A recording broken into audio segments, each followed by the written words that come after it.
श्रोते हो नमस्कार. आरोग्यम धनसंपदा या कार्यक्रमात आज आपण ऐकणार आहोत निरोगी डोळे आनंदी जीवन याविषयी डॉक्टर रागिणी पारेख यांनी दिलेल्या माहितीचा भाग पहिला. श्रोते हो नमस्कार. अंधत्व प्रतिबंध सप्ताह एप्रिल 1 ते एप्रिल 7 दरम्यान आपण साजरा करणार आहोत. आज आपण मोतीबिंदू या विषयावर चर्चा करणार आहोत. मोतीबिंदू म्हणजे काय? आपला जो लेन्स असतो तो जेव्हा पांढरा होतो आणि पारदर्शक राहत नाही तर डोळ्यामध्ये लाईट जाऊ शकत नाही आणि मग हळूहळू आपल्याला कमी दिसते. त्याला मोतीबिंदू असं म्हणलं जातं. मोतीबिंदूचे अनेक कारणं असू शकतात. वयामानामुळे होणारा मोतीबिंदू किंवा स्टिरॉइड्सचा गैरवापरमुळे मोतीबिंदू किंवा मधुमेहामध्ये लवकर होणारा मोतीबिंदू, शिशूमध्ये होणारा मोतीबिंदू असे अनेक प्रकार असतात. पण जास्त मोतीबिंदू जे होणारे प्रकार असतात ते वयोमानामुळे असतात.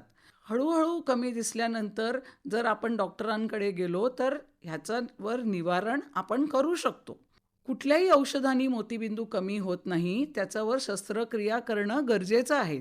हल्लीच्या काळात आधुनिक शस्त्रक्रिया जसं की फेको इमल्सिफिकेशन, म्हणजे लोक त्यांना लेझर म्हणतात, पण ते फेको इमल्सिफिकेशन किंवा अल्ट्रासोनोग्राफीद्वारे मोतीबिंदूचे तुकडे करून फार कमी छिद्र म्हणजे 2 मिलीमीटरच्या छिद्रातून मोतीबिंदू काढण्यात येतो. याला टाके लागत नाही आणि आतमध्ये भिंग किंवा इंट्राऑक्युलर लेन्स बसवला जातो, जेणेकरून संपूर्णपणे दृष्टी परत आणता येते. आधुनिक शस्त्रक्रिया करून अनेक प्रकारचे लेन्स असतात, जसे की लांब दिसणारे लेन्स किंवा बायफोकल, जेणे लांब आणि जवळचं पण दिसू शकते, किंवा लांब, मध्य, कम्प्युटरसाठी आणि जवळचे अनेक प्रकारचे लेन्सेस असतात. हल्लीच्या काळात बिना लेन्सची शस्त्रक्रिया होत नाही आणि बिना टाक्याचीच शस्त्रक्रिया भारतात होते, जेणेकरून आपल्याला पूर्णपणे दृष्टी येते. मोतीबिंदूच्या शस्त्रक्रिया दरम्यान काळजी घेणं फार आवश्यक आहे, जेणेकरून आपल्याला संपूर्णपणे दृष्टी आणता येईल. लहान शहरात, मोठ्या शहरात आता भारतामध्ये किंवा महाराष्ट्रामध्ये सर्व सुविधा उपलब्ध आहे.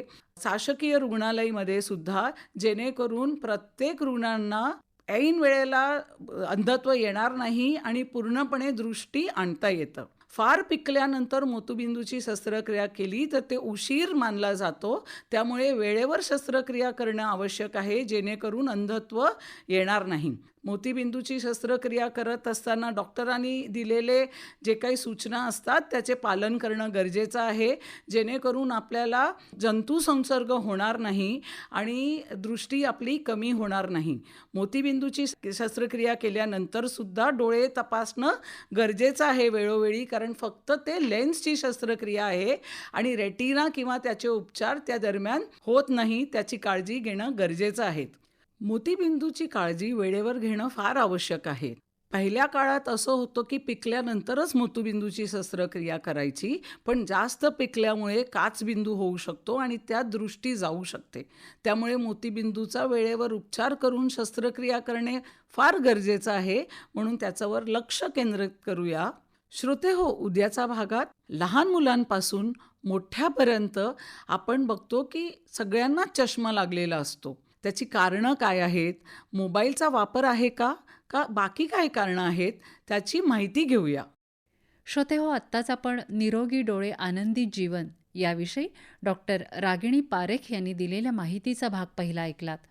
उद्याच्या भागात ऐकूया याच माहितीचा भाग दुसरा. या कार्यक्रमासाठी निर्मिती सहाय्य केलं होतं सुचेता गरुडे यांनी आणि या कार्यक्रमाचे सादरकर्ते राजकुमार भारती.